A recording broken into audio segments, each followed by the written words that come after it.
guardate qui, di cosa stanno parlando? Perché guardate, cambiano... Del terzo mandato sta parlando. Ecco, no, adesso...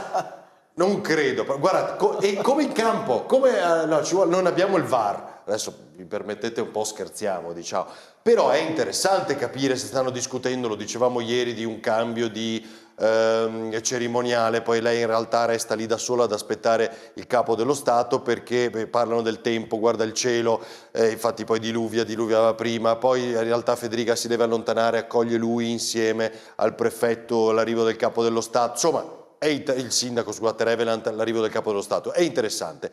Però confabulano parecchio i due. E si nascondono anche. Cioè, la domanda che nessuno oggi ha fatto a Federica è questa. Cioè, di cosa parlavate ieri lei e la Meloni? Ritorno alle province, me le fai fare? Adesso dico il terzo mandato. Risponderà dell'Inter. Sì, no, ma prima Meloni interista, no?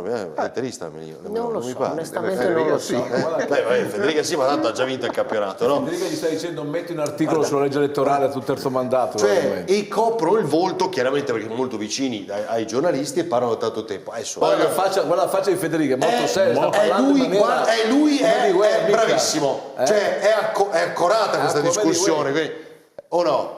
A mio avviso gli sta... È evidente, anzi devo farle i complimenti, è veramente una ripresa straordinaria. Questo è merito di Alessandro Fiermonte, che ha detto Francesco Pezzella, perché però è interessante perché secondo me ci può essere molto anche di una discussione politica.